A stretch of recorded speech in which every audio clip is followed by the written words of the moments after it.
Hello मेरे साथियों बंधुओं, आप सभी का स्वागत है एक बार फिर से भारत इंडिया पे। आज मैं आपके लिए लाया हूँ ई गवर्नेंस का एक टॉपिक जो आपके जीएस2 में आपकी बहुत मदद करता है। और एक भारतीय नागरिक होने के लिए आपको ये पता भी होना चाहिए कि हम ई गवर्नेंस की तरफ कैसे कैसे बढ़े हैं, हमने क्या क्या कदम लिए हैं, क्या क्या इसके मॉडल्स हैं, क्या क्या इसके मेथड्स हैं, क्या ऑब्जेक्टिव्स हैं, और आज हम ई गवर्नेंस लेवल पे कहाँ स्टैंड कर रहे हैं और हमारे साथ इसमें क्या क्या चैलेंजेस आएंगे। सबसे पहले लेकिन मैं आपसे माफी चाहूंगा कि मैं आज आपके सामने हाजिर नहीं हो पाया इस नए वीडियो के साथ, क्योंकि हम हमारे पास एक ही इंसान की टीम है। वही लेक्चर बनाती है, वही लेक्चर प्रिपेयर करती है, और कोई भी त्रुटि ना हो लेक्चर में, या कोई भी फैक्ट या कोई भी आपको तथ्य या कोई भी जानकारी गलत ना दी जाए। इसीलिए हम बिल्कुल ध्यान से बनाते हैं, इसलिए हम कभी कभी लेट हो जाते हैं, तो उसके लिए हम माफी चाहेंगे। चलिए, बिना आपका समय वेस्ट करते हुए हम आगे बढ़ते हैं अपने टॉपिक की तरफ। किसकी चर्चा करनी है हमें? हम चर्चा करेंगे ई गवर्नेंस की। अब देखो भाई, ई गवर्नेंस की अगर हम चर्चा कर रहे हैं तो ई गवर्नेंस का मतलब इंटरनेट की गवर्नेंस नहीं होता है खाली। ई का मतलब होता है इलेक्ट्रॉनिक। क्या होता है? इलेक्ट्रॉनिक। यानी कि हम चर्चा किसकी करेंगे? इलेक्ट्रॉनिक गवर्नेंस की। ये किस पे बेस है? ये आईसीटी बेस होता है। किस पे होता है? आईसीटी बेस, यानी कि information and communication technology. Tech based governance की हम बात कर रहे हैं। किसकी? टेक बेस्ड गवर्नेंस की। चलिए भैया, यहाँ तक आपको बात समझ में आई? बिल्कुल आई है। देखो, 1990s का एक एरा आता है, दौर जिसको बोलते हैं हिंदी भाषा में 1990s का। यहाँ पे क्या हुआ कि कंप्यूटर्स का यूज बढ़ गया। कंप्यूटर्स का यूज और उनकी रीच बढ़ने लगी। एंड उनकी क्या बढ़ने लगी? रीच। वो अलग अलग देश की गवर्नमेंट तक पहुंच रहे थे, पीपल तक पहुंच रहे थे। स्टार्टिंग हुई थी, उसको बोलते हैं ना कि एक 2000 कह रहा है कि मोबाइल की रीच आ गई। धीरे धीरे मोबाइल बढ़ने लगे। आज देखो, अराउंड शायद 90 to 95% लोग भारत में भी मोबाइल रखते हो। कुछ ही होंगे जिनके पास, बहुत कम लोग होंगे जिनके पास मोबाइल नहीं होगा, स्मार्टफोन नहीं होगा। ठीक है। 1990s में कंप्यूटर का यूज बढ़ रहा था, उसकी रीच बढ़ रही थी। हम एक नए एरा में आ रहे थे, उसका नाम क्या था? Computer era. लिख सकते हैं हम, कंप्यूटर एरा। ऐसे में भारत के अंदर 2006 में एक प्लान आता है जिसको बोलते हैं NEGP, national e governance plan. National e governance plan. अब ये प्लान क्यों आया? इसका क्या काम था? क्यों लाया गया? अब जैसा कि अभी हमने आपको बताया कि 1990 के अंदर क्या हो रहा है भैया। 1990 के अंदर कंप्यूटर्स का यूज बढ़ा, कंप्यूटर एरा आ रहा। जैसे अगर आपने मॉडर्न इतिहास को पढ़ा है तो जो इंग्लैंड की क्वीन होती थी, वो अपना एक आदेश लिखती थी, एक पत्र। ठीक है। ऑर्डिनेंस लिखा या कोई आदेश दिया या कोई एक्ट बनाया, वो एक पत्र पे लिखा जाता था, गैजेटेड नोटिफिकेशन उसकी बनती थी। वो जब नोटिफिकेशन बनती थी तो वो भारत कैसे आती थी? वो वाया लैंड रूट, सी रूट ऐसे आती थी। उस टाइम पे ऐसा तो था नहीं कि वहां से फैक्स कर दिया, या वहां से आपने डिजिटली भेज दी कंप्यूटर के द्वारा, तो उसको आने में कुछ टाइम लगता था। यानी कि हम टाइमली इंफॉर्मेशन नहीं ला पा रहे थे। तो ऐसे में गवर्नमेंट ने सोचा, जब हम 2006 में आते हैं, कंप्यूटर एरा आता है 1990s में, तो प्लान चलता है, बात होती है। आपको पता भी है 1990s में इकोनॉमी थोड़ी डिस्टर्ब चल रही थी, तो हर चीज में वक्त लगता है। अनस्टेबल गवर्नमेंट थी, तो जब एक स्टेबल गवर्नमेंट बनती है तो एनईजीपी आता है हमारे पास, नेशनल ई गवर्नेंस प्लान। उसके तहत हमें क्या करना था? हमें सिर्फ पेपरलेस इकोनॉमी ही नहीं बनानी थी। हमारा टारगेट खाली यही नहीं है कि हम पेपरलेस इकोनॉमी बनाएं, या सिर्फ हम पेपर टू डिजिटाइज हो जाए, पेपर को छोड़ दें और उसको डिजिटाइज वे में अपना दें। नहीं, हमारा इसमें एक पर्पज और भी है। हमारा क्या पर्पज है? हमारे पास जितनी सर्विसेज हैं, अवेलेबिलिटी ऑफ सर्विसेज हम करा सके। अवेलेबिलिटी ऑफ सर्विसेज कैसे करा सकें? टाइमली करा सकें, इफिशिएंटली करा सकें, इफिशिएंटली करा सकें, विदाउट एनी मिडल मैन करा सकें, direct, without any middle man. Middle person नहीं होना चाहिए उसमें, डायरेक्ट वो कंज्यूमर्स तक, हमारी सिटीजन्स तक, हमारी पब्लिक तक पहुंचनी चाहिए। यानी कि जैसे एक आज के दौर में हम एग्जाम्पल लिखते हैं डीबीटी, डायरेक्ट बेनिफिट ट्रांसफर। तो सर्विसेज, इंफॉर्मेशन उनको टाइमली पहुंचे। ऐसा ना हो कि आज संसद में कोई फैसला लिया जाता है, उसकी खबर आपको 4 दिन बाद पहुंच रही है या 2 दिन बाद पहुंच रही है, या अब तो 4 घंटे में पहुंच रही है। क्योंकि अब तो क्या हो रहा है, तो हम डेटा ड्रिवन सोसाइटी में रहते हैं। डेटा ड्रिवन सोसाइटी, जिसका डेटा जितना मजबूत, जितना पहले उसको मिलता है, वो उतना ही शक्तिशाली, उतना ही सशक्त, क्या वो उतना ही इफिशिएंट, वो उतना ही पावरफुल, वो उतना ही करेक्ट, वो उतना ही करेक्ट, वो उतना ही क्या विजिल। इफिशिएंसी भी जरूरत है, करेक्ट होना भी जरूरत है, विजिल भी होना जरूरत है। अगर आपको सिटीजन सेंट्रिक गवर्नेंस चाहिए, सिटीजन सेंट्रिक गवर्नेंस अगर हमें चाहिए, तो ये भी एक ई गवर्नेंस का हमारा पर्पस था। क्या था? ई गवर्नेंस का हमारा पर्पस था। इससे हम क्या कर रहे हैं, इसका एक उद्देश्य और भी था। अगर मैं बात करूं आपके सामने, तो हमें इंक्लूसिविटी चाहिए। क्या चाहिए? इंक्लूसिविटी। किसकी? सिटीजन्स की। यानी कि हम सिटीजन्स की वो चाहते हैं, पार्टिसिपेशन चाहते हैं, इनोवेशंस हो, इनोवेशंस हो। और इफिशियंसी की हम बात कर ही रहे हैं कि इफिशियंसी भी है। ठीक है भाई, चलो इतना मैं समझता हूँ, आप समझ गए होंगे। तो अब हम आगे देखते हैं। अगर हम यहाँ से देखें तो एक, आपको पता है एआरसी होता है, एडमिनिस्ट्रेटिव रिफॉर्म कमीशन बनता है। तो सेकंड एआरसी होता है। क्या होता है? सेकंड एआरसी होता है। तो भैया सेकंड एआरसी क्या कहता है कि क्या है ई गवर्नेंस? ई गवर्नेंस को भैया बेसिकली एसोसिएट किया जाता है, associated with what? Carry out functions, carry out functions, functions को कैरी करना, and achieving the results of what? Governance. Governance का रिजल्ट क्या है? सिटीजन सेंट्रिक, इफिशिएंट, यही तो रिजल्ट है ना। अगर आप गवर्नेंस कर रहे हो तो आप उससे भला चाहते हो, फायदा चाहते हो। किसका चाहते हो? पब्लिक का, सिटीजन्स का, देश का। Achieving results of governance via, via use of ICT. ICT क्या है? Information and communication technology. ये किसने बोला? सेकंड एआरसी ने। चलो भाई, अच्छी बात है। इसके बाद हमारे पास एक वो भी आती है यूनेस्को करके। ये क्या है भाई? यूएन की educational, societal and, oh sorry माफी चाहूंगा, यूएन की educational, scientific and cultural organisation. Educational, scientific and cultural. इसने क्या बोला? ई गवर्नेंस क्या है? ये क्या कह रहे हैं भाई साहब?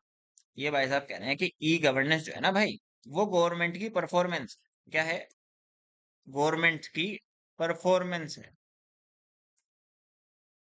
किसके द्वारा? किसके द्वारा है भाई? ध्यान करो, हमने सबसे पहले क्या बोला था? ई गवर्नेंस क्या है? इलेक्ट्रॉनिक माध्यम की गवर्नेंस। तो गवर्नमेंट की परफॉर्मेंस वाया इलेक्ट्रॉनिक मीडियम और मीडिया। तो मीडिया लिख लो आप या मीडियम लिख लो, एक ही बात आएगी।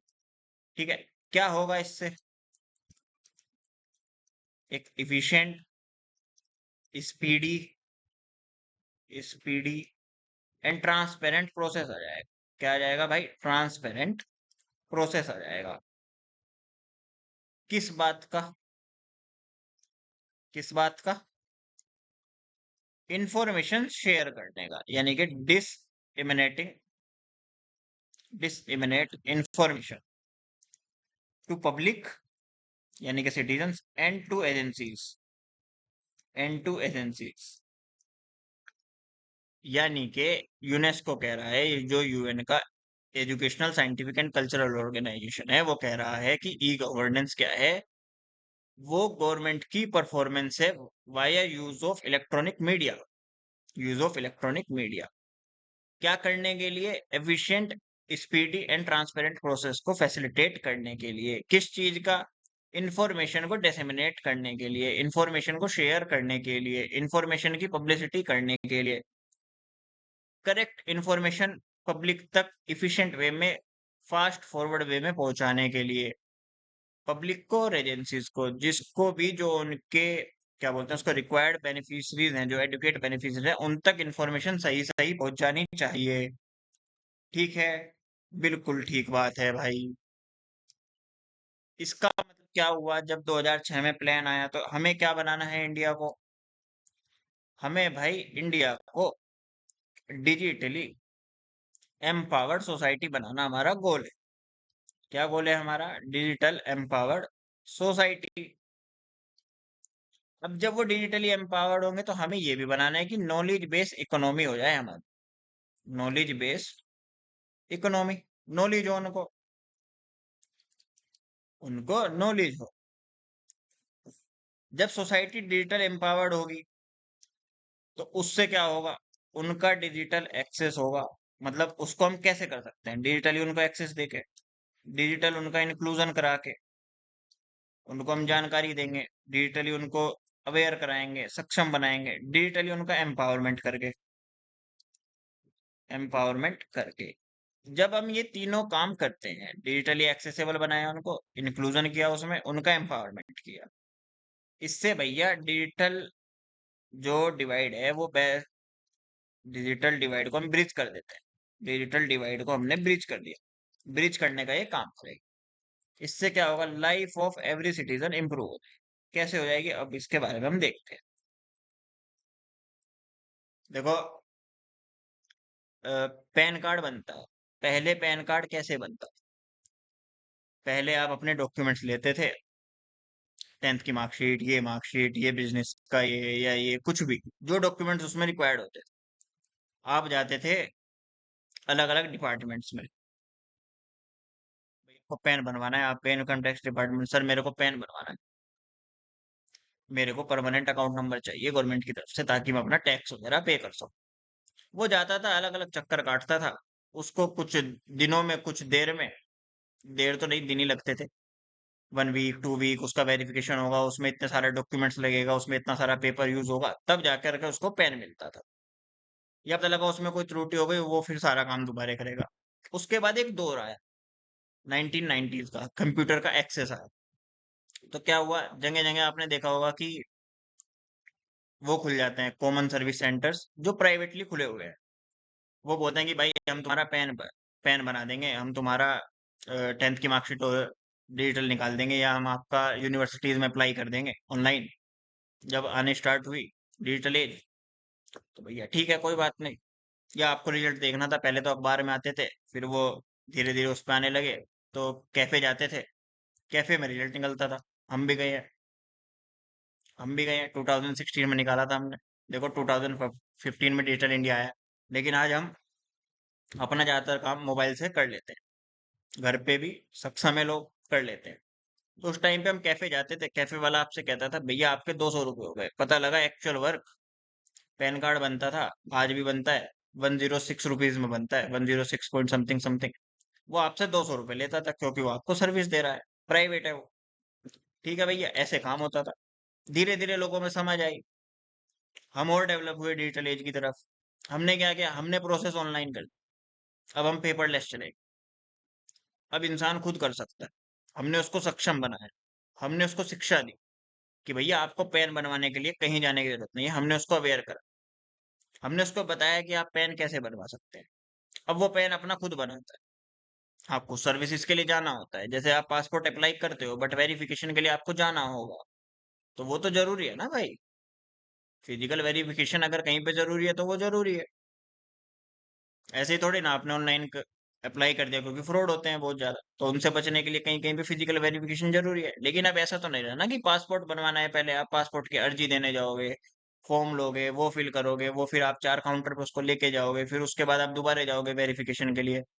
जो 1 मंथ 2 मंथ 3 मंथ तक का प्रोसेस चलता था, अब आपका पासपोर्ट विद इन 1 और 2 मंथ के अंदर तो आपके पास ऑफलाइन वे में आ जाता है, प्रिंट होके, उसमें हार्ड कॉपी में, और सॉफ्ट कॉपी में आपका आज सपोज करो आपने अप्लाई किया, आपको डेट मिल गई, डेट मिल के पास आप वेरिफिकेशन के लिए जाओ, विद इन 1 वीक आ जाता है डिजिटल कॉपी के रूप में, आफ्टर सक्सेसफुल वेरिफिकेशन। तो ये डिजिटली एम्पावरमेंट।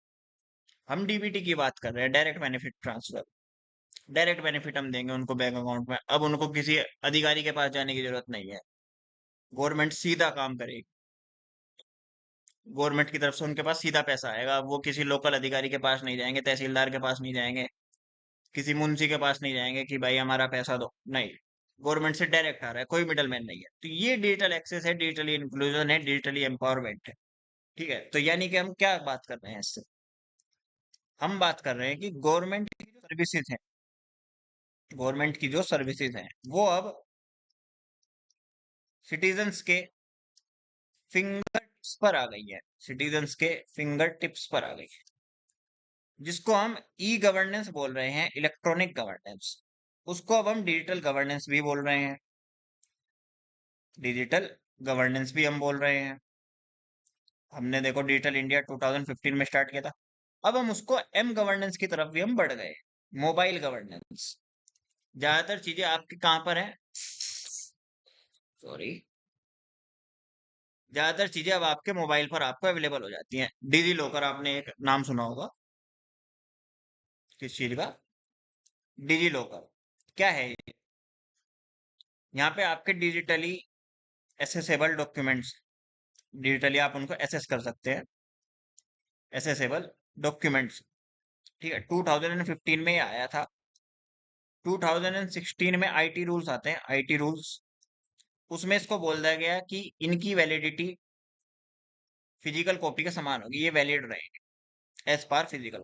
ठीक है, चलो भैया ठीक है। अगर मैं आपको बात करूं, मैं इसका यूज करता हूँ, मेरी इस पे 10th की मार्कशीट है, 12th की भी है, अब तो ग्रेजुएशन की भी आ गई है, ग्रेजुएशन की भी है। मेरे इस पे आधार है, पैन कार्ड है, आपका ड्राइविंग लाइसेंस है। और इसमें एक ड्राइव की सुविधा भी मिल सकती है कि आप इस पे अपने डॉक्यूमेंट्स भी अपलोड कर सकते हो ओरिजिनल, तो वो भी आपके यहाँ पे सेव रहेंगे। ड्राइव की सुविधा भी है। तो आपके पास क्या हो गया, आपको कोई चीज भी फिजिकल कैरी करने की जरूरत नहीं है, आपका सब कुछ फोन में है।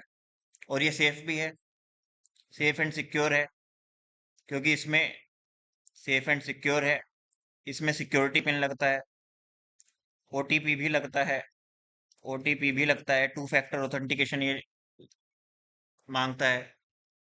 आपको अगर लॉगिन करना है तो वो आपको याद होना चाहिए। तो ये डिजिटल गवर्नेंस है, ये डिजिटल इंक्लूजन है, ये ही डिजिटल एम्पावरमेंट आप इस माध्यम से समझे हो। ठीक है, चलो भाई आगे चलते हैं। अब ये क्यों लाया गया, वैसे आप इतनी बात से समझे होंगे, लेकिन हम वाई में फिर चर्चा करें। भाई हम देखते हैं किसको अब, हम देखेंगे वाई। चलो भैया, वाई नंबर 1, या हम यहाँ से चलते हैं, इसको यहाँ से हटा देते हैं, ऐसे हटा देते हैं। भाई नंबर 1 क्या हुआ, सोचो क्या हुआ जब हम डिजिटल एज की तरफ बढ़े या हम ई गवर्नेंस की तरफ बढ़े? तो भैया टाइमली अवेलेबल होने लगी क्या, टाइमली अवेलेबल क्या होने लगी, reliable, reliable and verified info, verified information. जैसे देखो न्यूज़पेपर आता है, अब न्यूज़पेपर भी डिजिटल आता है। अब तो इंडियन एक्सप्रेस की अपनी साइट है, हिंदू की अपनी साइट है, अपनी ऐप है, उस पर भी काफी डिटेल आती है। लेकिन अगर आपको कोई जानकारी वेरीफाई करना हो, क्योंकि वो सब तो उसको ब्रेकिंग न्यूज भी बनाते हैं, सबसे बेस्ट सोर्स क्या है अगर गवर्नमेंट की इन्फॉर्मेशन को वेरीफाई करना हो? तो पीआईबी, गवर्नमेंट की एजेंसी है, गवर्नमेंट की एक प्रेस है, उस पर सब चीज आती है कि आज ये विजिट हुई थी, इसमें ये रहा, प्रधानमंत्री ने आज ये किया, या आज काउंसिल ऑफ मिनिस्टर का ये डिसीजन रहा, या बजट में आज ये आया है। उस पर सब इन्फॉर्मेशन ऑथेंटिक मिलती है, ये ऑथेंटिसिटी है। ठीक है, कोई स्कीम लॉन्च होती है तो उसके बारे में भी उसमें इन्फॉर्मेशन आती है, बिल्कुल सटीक, क्वालिटी सर्विस। कोई रिव्यू हुआ, कोई असेसमेंट हुआ, उसके बारे में भी पीआईबी पे सर्विस आती है गवर्नमेंट ऑफ इंडिया की तरफ से। तो ये पीआईबी का यूज है, टाइमली अवेलेबिलिटी, और तुरंत आती है, फास्ट ट्रैक पे आती है। ऐसा नहीं है कि आज कुछ हुआ 4 दिन बाद आएगी, नहीं, तुरंत आएगी, सेम डे आएगी, इवेंट से जुड़े रहेंगे। ठीक है, इससे क्या हुआ भाई, सिंप्लीफाइड फंक्शनिंग हो, सिंप्लीफाइड फंक्शनिंग करने लगी गवर्नमेंट, फंक्शनिंग ऑफ गवर्नमेंट। भाई कैसे क्योंकि हमने वीड आउट कर दिया किसको? रिडंडेंट प्रोसेस, रिडंडेंट प्रोसेस को। ठीक है भाई, हमने स्ट्रक्चर भी सिंप्लीफाई कर दिया, सिंप्लीफाइड स्ट्रक्चर। क्यों? क्योंकि अब हम डिजिटल एज पे आ गए हैं। अब ऐसा नहीं होगा कि फाइल जानी है भाई, सपोज करो किसी डिस्ट्रिक्ट की फाइल सीएम सर के ऑफिस जानी है, तो पहले क्या होता था? डिस्ट्रिक्ट में फाइल बनेगी, वो वेरीफाई होगी, वो फिर एक व्यक्ति से, एक ऑफिसर लेवल का या एक क्लर्क लेवल का व्यक्ति जाएगा, अपनी गाड़ी से जाएगा भाग भाग के, या जैसे भी सीएम ऑफिस जाएगा, सीएम ऑफिस में जाएगा, फिर वहां पे 3-4 लोग होंगे, उनसे अप्रोच करेगा, उनके थ्रू, एक चैनल के थ्रू वो वहां पे जाएगी। चैनल से अब भी जाती है, बट अब क्या है भैया? डिस्ट्रिक्ट की रिपोर्ट जानी है, डिस्ट्रिक्ट पोर्टल खोला या अपनी स्टेट का पोर्टल खोला, उस पे डीएम साहब ने वो अपनी फाइल अपलोड कर दी, वो आगे पहुंच जाएगी। ये हुआ। डीबीटी है, डीबीटी सबसे बेस्ट एग्जांपल है समझने के लिए। पहले क्या होता था? बेनिफिशरीज को उतना पैसा नहीं पहुंचता था जितना पहुंचना चाहिए, मिडल मैन खा लेते थे। अब नहीं खा रहे हैं, डायरेक्ट आता है। हाँ, डिले हो जाता है क्योंकि वो इकोनॉमिकल प्रोसेस, उसमें इकोनॉमी आ गई, उसमें मनी आ गई, डिले हो सकती है। नॉर्मल लाइफ में भी डिले होता है, तो गवर्नमेंट के पास भी होता है क्योंकि फंड्स की कमी होती है। बट वो वीड आउट तो कर रहे हैं ना। पहले जो काम 12 महीने में या रिश्वत दे के हो रहा था या ब्राइब दे के हो रहा था, अब नहीं हो रहा है। अब उतनी ब्राइब नहीं लग रही है, लग ही नहीं रही है कितनी चीजों में। तो वो समझो। एक चीज और हुई भैया, रीच बढ़ गई गवर्नेंस की। कहाँ पे? रिमोट एरियाज में हम पहुंच चुके हैं। रिमोट एरियाज में हम पहुंच चुके हैं। गर्व से कह सकता हूं मैं ये बात कि हम काफी हद तक रिमोट एरियाज में पहुंच चुके हैं। नक्सलवाद कम हुआ है, उसकी वजह क्या है? कि हम गवर्नेंस को वहां तक लेकर गए, हम इनिशिएटिव्स को वहां तक लेकर गए। एक रिपोर्ट है, उसके अकॉर्डिंग अप्रैल 2024 का मैं आपको डाटा दे देता हूँ कि 95% विलेजेस के पास इंटरनेट की कनेक्टिविटी आ गई है। इंटरनेट की कनेक्टिविटी आ गई है। अब तो ये और भी बढ़ गया हो। तो इसके अनुसार अगर मैं बात करूं तो आईसीटी अब पार्ट एंड पार्सल हो चुका है हमारी लाइफ का। Part and parcel of daily life ये बन चुका है। डेली लाइफ ये बन चुका है, सुबह उठने से लेके सोने तक। ठीक है भाई, हमारी रीच बढ़ गई। पैन कार्ड का मैंने आपको एग्जांपल भी दिया था। पैन कार्ड बनवाने के लिए आपको अब कहीं जाने की जरूरत नहीं है, आप मोबाइल से, लैपटॉप से बना सकते हो। खुद भी मैंने खुद बनाया है, मतलब अप्लाई करके पोर्टल से। मेरे को कहीं जाना नहीं पड़ा था। पीपल एम्पावरमेंट, यानी कि सिटीजन्स का एम्पावरमेंट जरूरी है ना भाई। उनकी, अगर उनका एम्पावरमेंट नहीं होगा तो उनका इन्वॉल्वमेंट नहीं होगा। तो इन्वॉल्वमेंट नहीं होगा तो बाई द पीपल डेमोक्रेसी कैसे आएगी, या फॉर द पीपल कैसे आएगी? तो यानी कि सिटीजन्स का इन्वॉल्वमेंट। अब इन्वॉल्वमेंट आप बोलोगे भाई हम तो नहीं हो रहे हैं, तो भैया माई जीओवी करके एक पोर्टल है ना, उस पे लॉग इन करो, उस पे आपको पता चलेगा, आप डायरेक्टली एंगेज होते हो गवर्नमेंट के साथ। वहां पे सजेशंस भी मांगे जाते हैं कि अगर पीएम सर को मन की बात करनी है तो वो सजेशंस ले रहे हैं पब्लिक से कि हम किस टॉपिक पे बात करें, बताओ मुझे, आप बताओ मुझे।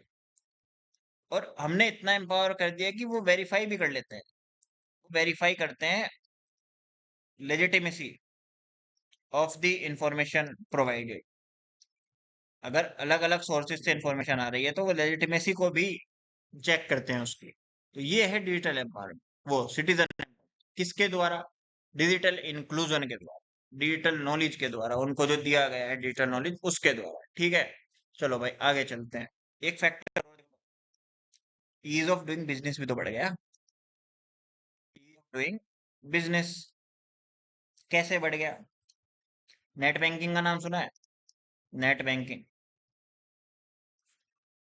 जीएसटीएन, जीएसटीआईएन, ई टैक्स, ई टैक्स फाइलिंग सुना है? ई टैक्स रिटर्न, ई टैक्स रिटर्न, ई रिटर्न जिसको बोलते हो। पहले कोई भी इंसान होता था, चाहे वो बिजनेस कर रहा है, चाहे वो एक कॉमनर है, स्टूडेंट है, अगर उसको बैंक की कोई भी सुविधा चाहिए, उसको पैसे विड्रॉ करने हैं या पैसे कहीं भेजने हैं या कुछ भी करना है, तो उसको बैंक जाना होता। अब नहीं जाना होता। हर बैंक की अपनी ऐप है, आप उस पर लॉग इन करो, आप उसमें बहुत सी सर्विस अवेल कर सकते हो घर से। एनईएफटी करनी है, बैंक जाने की जरूरत ही नहीं है, नेट बैंकिंग लो, इंटरनेट बैंकिंग लो, मोबाइल बैंकिंग लो, कर सकते हो। सबसे बेस्ट यूपीआई है। पेमेंट करनी है, छोटी पेमेंट करनी है, यूपीआई से कर दो। एनईएफटी ऑनलाइन हो जाती है। आईएमपीएस, इमीडिएट पेमेंट सर्विस, ये भी ऑनलाइन हो जाती है। यूपीआई, भीम यूपीआई आया था गवर्नमेंट की तरफ से, उसका यूज करो। क्यों यूज कर रहे हो गूगल पे? भीम यूपीआई यूज करो, अच्छा है। GSTIN, unified tax portal, GST भरो ऑनलाइन। नहीं जाने की जरूरत है कहीं भी। हाँ, वकील की जरूरत हो सकती है गाइडेंस के लिए, सीए की जरूरत हो सकती है बेटरमेंट के लिए, बट भर सकते हो खुद से। ई टैक्स फाइलिंग, टैक्स काफी लोग खुद भरते हैं। नहीं जाते हो कैफेज में, भाई मुझे मेरा टैक्स भरना है, भरवा दे, नहीं जाएंगे। बैंक में तो बहुत लिमिटेड लोग जाते हैं कि हाँ भाई, मनी आपको डिपॉजिट कराना है तो जाना होगा। वैसे तो काफी एटीएम्स में सुविधा होती है, बट अगर आपकी लोकेलिटी में वो सुविधा नहीं है तो आपको बैंक जाना होगा जमा कराने के लिए। वो होता है। चेक की नीड इतनी नहीं रही, एनईएफटी ऑनलाइन हो जाती है, आईएमपीएस ऑनलाइन होता है। तो पेपर का भी तो यूज कम कर रहे हैं ना। जब हम पेपर का यूज कर रहे हैं तो हम एनवायरमेंट का भी तो ध्यान रख रहे हैं ना। एनवायरमेंट फ्रेंडली गवर्नेंस पर भी तो आ गए। एनवायरमेंट फ्रेंडली गवर्नेंस, ये भी तो ध्यान रख रहे हैं ना। इसके साथ साथ हम, आपने सस्टेनेबल डेवलपमेंट गोल्स सुने होंगे, 15 है। हम उन पर भी तो काम कर रहे हैं ना। Citizen centric, no poverty, zero hunger, quality education. Quality education में अगर मैं बात करूँ तो एक दीक्षा प्लेटफॉर्म है, digital infra for sharing education, education के लिए दीक्षा प्लेटफॉर्म है। इस पे कुछ लगभग, शायद जितना मेरे ध्यान है, 24 to 30 कुछ चैनल्स चलते हैं एजुकेशन के लिए। वो कंटिन्यूस एजुकेशन प्रोवाइड कर रहे हैं। ये कहाँ से आया? कोविड 19 से हमें ये कोविड 19 की देन है। कोविड 19 की देन है कि हम ऑनलाइन एजुकेशन, ई लर्निंग पर आ गए हैं। ई लर्निंग, ई लर्निंग एक SIDH करके, skill India development hub, ministry of skill and development का, ये गवर्नमेंट का प्रोग्राम है। आप इस पे घर बैठे सीख सकते हो। ई लर्निंग स्किल्स, आप अपने आप को अपग्रेड कर सकते हो। तो ये क्वालिटी एजुकेशन होती है। पीएम आवास योजना है, एम किसान योजना है। एम किसान है हमारे अंदर, मतलब हमारे पास। ठीक है, तो बहुत से इनिशिएटिव्स हैं, उसकी भी हम आने वाले उसमें चर्चा करेंगे। जैसे अगर हम हेल्थ से बात करें तो ई रक्त कोष करके एक पोर्टल है हमारे पास। सॉरी, या आभा करके, आभा आपने सुना होगा, आयुष्मान भारत हेल्थ अकाउंट। एक अभी अपार आईडी चली हुई है स्टूडेंट्स के लिए, एबीसी आईडी भी बोलते हैं उसको, ABCID, या फिर अपार आईडी। अपार आईडी यूनिफाइड एक आईडी बना दी, कॉमन आईडी है, यूनिक आईडी है हर स्टूडेंट के लिए। उसका सब कुछ वहां से मिल जाएगा। ठीक है। आरोग्य सेतु करके एक ऐप आई थी, लॉकडाउन में आई थी, लेकिन अब भी चल रही है, अच्छी ऐप है। अब हमने इतना सब कुछ जाना तो हमें इससे एक चीज पता चली होगी कि गवर्नेंस के की फोकस एरियाज क्या क्या है। किसके बात कर रहे हैं हम? गवर्नेंस के की फोकस एरियाज क्या क्या है? तो भाई देखो, की फोकस एरियाज किसके? ई गवर्नेंस के क्या होंगे? टेक फॉर गवर्नेंस, सबसे फर्स्ट, गवर्नेंस के लिए टेक का यूज करना। उसके बाद डिजिटल इंक्लूजन, क्या करना भाई? Digital inclusion and accessibility, and accessibility, यानी कि टेक्नोलॉजी एक एनेबलर हो जाएगी सोशियो इकोनॉमिक एम्पावरमेंट। इससे हम क्या चाहते हैं? Socio economic empower, socio economic empowerment, ये चाहते हैं हम। हम इससे चाहते हैं कि कैपेसिटी बिल्डिंग भी हो जाए, कैपेसिटी बिल्डिंग, ये हम इससे चाह रहे हैं। एंड स्किल डेवलपमेंट, अभी हमने सिट की बात की थी, SIDH की, कोलैब कर रहे हैं हम PPP मॉडल में उसके द्वारा, ताकि अलग अलग प्राइवेट या पब्लिक से हम स्किल डेवलप कर सकें। इनोवेशन, ये तो जरूरी है बढ़ते रहने के लिए। इनोवेशन यानी कि हम कोलैब करेंगे इसमें भी, किसके साथ? स्टार्टअप्स के साथ, स्टार्टअप्स के साथ, एकेडमिक के साथ, और भी बहुत कुछ इंडस्ट्री एक्सपर्ट्स के साथ, इंडस्ट्री के एक्सपर्ट्स के साथ। इससे क्या होगा, हमें जो इमर्जिंग टैक्स है, हम उसमें उन्नति प्राप्त करेंगे। इमर्जिंग टैक्स जैसे एआई की चर्चा करते हैं। एआई देखो कहाँ से कहाँ बढ़ रहा है, कितनी हेल्प कर रहा है हर फील्ड में। एआई की हम बात कर रहे हैं, क्लाउड कंप्यूटिंग की हम बात करते हैं, क्लाउड कंप्यूटिंग की, क्वांटम कंप्यूटिंग की हम बात करते हैं, क्वांटम कंप्यूटिंग की, क्वांटम एज, हम ब्लॉकचेन टेक्नोलॉजी की बात करते हैं। ये सब, ये हमें एनेबल करना है, क्योंकि हम डेटा ड्रिवन एज में आ चुके हैं और हम इसमें प्रोग्रेसिव ही रहेंगे, रहना भी चाहिए। ठीक है भैया, माइलस्टोन्स की बात कर लेते हैं। किसकी बात कर लेते हैं आज? माइलस्टोन्स की। आज हमने बहुत बेसिक चर्चा की आपके साथ। माइलस्टोन्स सिंस 2015, डिजिटल इंडिया प्रधानमंत्री नरेंद्र मोदी जी के द्वारा जब 2015 में डिजिटल इंडिया का लॉन्च किया गया, तो हम वहां से अब तक कहाँ आ गए? तो सबसे पहले 2015 में सेल्फ डिजिटल इंडिया प्लान आता है, प्रोग्राम आता है। नंबर टू, 2016 भीम यूपीआई आता है। भीम यूपीआई, भीम बोले तो Bharat interface for money app, for money app, this is what भीम ऐप। किसने बनाया? NPCI, national payment corporation of India ने बनाया। नंबर थर्ड, 2017 में क्या आया? GST I N, unified tax portal. GST भरेंगे हम, गुड्स एंड सर्विस टैक्स को एक कर दिया गया, यूनिफाई हमने कर दिया। 2018 में मैं बात करूं तो पीएम ग्रामीण, डिजिटल साक्षरता अभियान, डिजिटल साक्षरता अभियान। हम टॉप टू डाउन ही नहीं चल रहे हैं इसमें, हम हर वर्टिकल्स का ध्यान रख रहे हैं कि हमें सिर्फ टॉप टू डाउन नहीं चलना है। एक पहले अप्रोच चलती थी गवर्नमेंट कि टॉप टू डाउन चलेंगे, नहीं, सबको, सबको क्या करेंगे? इंक्लूड करें। उसके बाद 2020 में आरोग्य सेतु, 2021 में उमंग। उमंग को जब आप यूज करते हो, आपको पता चलेगा बहुत सी सर्विसेज आपके फोन पे अवेलेबल हो जाएंगी, बहुत। ये इसका इंटरनेशनल वर्जन आया था, इंटरनेशनल क्या आया था? वर्जन आया था उमंग का। अगर मैं बात करूं तो इसके बाद भाई हम 2022 में आ गए। भाषिनी आपने अगर सुना है तो अच्छी बात है। नंबर 7 पे 2022 में एक भाषिनी करके ऐप आई है, आप उसको डाउनलोड भी कर सकते हो। मिशन है basically national language, national language translation mission है। आप इस पे अलग अलग लैंग्वेज सीख सकते हो, गवर्नमेंट की तरफ से ही है, फ्री सिखाते हैं बिल्कुल। फिर हम देखो, हमने एक 2023 में होस्ट बने हम G20 समिट के। अभी हमने 2024 में ग्लोबल इंडिया एआई समिट की, इंडिया एआई समिट, हम इसके होस्ट रहे।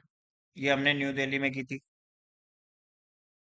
तो हम देखो आगे बढ़ते जा रहे हैं, हम नहीं रुकेंगे, बिल्कुल नहीं रुकेंगे। आधार आपका चलता ही है, डिजिटल है, वो हर जगह कनेक्टेड है। ठीक है, डिजिटल पब्लिक इंफ्रा जिसको बोलते हैं हम।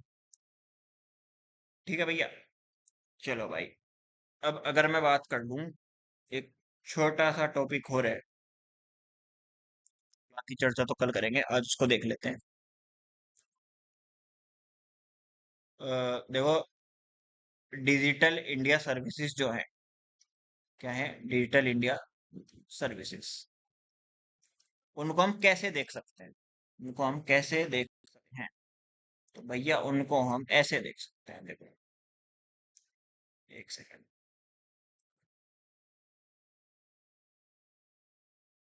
किसकी बात कर रहे हैं हम? डिजिटल इंडिया सर्विसेज की, डिजिटल इंडिया सर्विसेज की। कैसे देखेंगे? डिजिटल इंफ्रा एज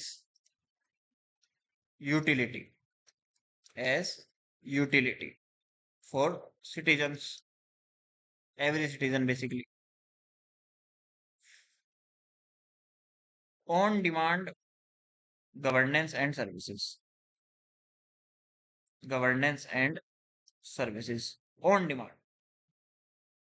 ऐसा नहीं आज डिमांड की एक साल बाद हो, नहीं। Number 3, digital empower, digital empowerment किसका, सिटीजन्स का। देखो इनको समझते हैं। देखो डिजिटल इंफ्रा एज यूटिलिटी, अगर मैं इसकी बात करता हूँ, जैसे एक सेकेंड, नहीं ऐसे नहीं होगा।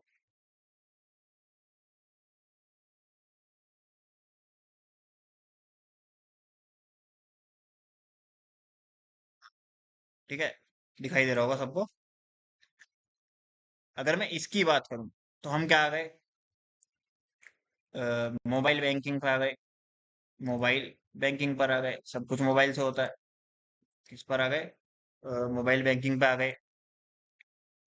हाई स्पीड इंटरनेट सबसे फसले तो, हाई स्पीड इंटरनेट, 5G हम चला रहे हैं, 6G की तरफ हम जा रहे हैं।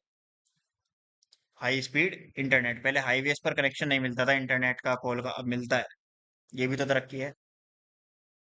मोबाइल बैंकिंग, डिजिटल आइडेंटिटी बन गई, आधार से डिजिटल आइडेंटिटी बन गई, डिजिटल आइडेंटिटी बन गई। और आपका क्या हो गया, शेयरेबल, शेयरेबल प्राइवेट स्पेस, क्या, एक second, shareable private,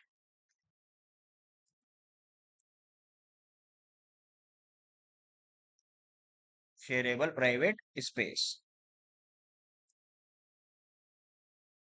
shareable private space, private space on what, public cloud, और पब्लिक क्लाउड। ठीक है, ये इसकी बात कर रहे हैं हम। Mobile banking, high speed internet, digital identity, shareable private space, और भी सोचोगे तो और भी आ जाएगी। अच्छा, एक बात हमें किसकी करनी थी, डिजिटल एम्पावरमेंट की, किसकी करनी थी, डिजिटल एम्पावरमेंट की। अगर मैं इसमें बात करूं तो भाई, इसको अगर मैं बात करूं तो कैसे समझ सकते हैं। पहले क्या होता था कि जो इन्फॉर्मेशन आती थी वो मोस्टली इंग्लिश में आती थी, अब लोकल लैंग्वेज में भी आती।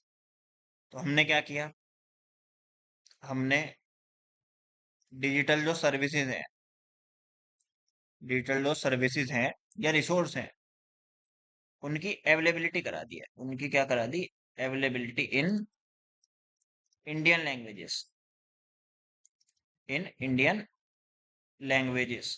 ठीक है, इसमें अगर मैं एक बात और कर लूँ तो हमने कोलैब डिजिटल प्लेटफॉर्म्स को क्यों किया है, इसमें माई जियो भी आ जाएगा, फॉर पार्टिसिपेटरी गवर्नेंस, किसके लिए, पार्टिसिपेटरी गवर्नेंस के लिए। मैं इसको थोड़ा ऊपर कर देता हूँ, किसके लिए भाई, पार्टिसिपेटरी गवर्नेंस के लिए। ये हो गया। अब जैसे on demand governance and services की हम बात करते हैं, भैया सबसे पहले क्या, कैश ट्रांजेक्शन पे आ गए, कैशलेस इकोनॉमी पर आ गए। कैशलेस पर आ गए तो फेक करेंसी का कंसेप्ट काफी हद तक कम आ गए, बट हाँ साइबर फ्रॉड बढ़ते हैं तो हम उसको सिक्योर कर रहे हैं, लोगों को जागरूक कर रहे हैं। इंटीग्रेशन ऑफ डिपार्टमेंट्स हमने कर लिया, integration of departments and jurisdictions. पहले अलग अलग बोलते थे, यहाँ जाओ वहां जाओ वहां जाओ, इस डिपार्टमेंट में जाओ इसमें जाओ, अब हमने उसको इंटीग्रेट कर दिया। रियल टाइम सर्विसेज हम दे रहे हैं, रियल टाइम में आपको सर्विसेज मिल रही है। ठीक है, जैसे कि, हाँ, ईज ऑफ डूइंग बिजनेस भी आपका डिजिटल हो गया है, उसको हमने GSTIN से, उद्यम पोर्टल से, जैसे अगर मैं बात करूं तो डिजिटली एनेबल्ड बात कर रहे हैं हम यहाँ पे, ये इसी से लिंक है, डिजिटली एनेबल्ड बिजनेसेस, उद्यम पोर्टल है, आपको रजिस्टर कराने के लिए कहीं जाने की जरूरत नहीं है। उद्यम पोर्टल पे आप रजिस्टर कर सकते हो डायरेक्ट। उद्यम पोर्टल पे आप डायरेक्टली रजिस्टर कर सकते हो। ठीक है। आज हमने ज्यादा कुछ तो नहीं लेकिन बहुत कुछ देखा है। ई गवर्नेंस बहुत अच्छी चीज है, बहुत बड़ी चीज है। आने वाले लेक्चर में हम देखेंगे। आज के लिए तो इतना ही, बट आने वाले लेक्चर में हम देखेंगे इसके मॉडल्स, कि इसके क्या मॉडल्स हैं।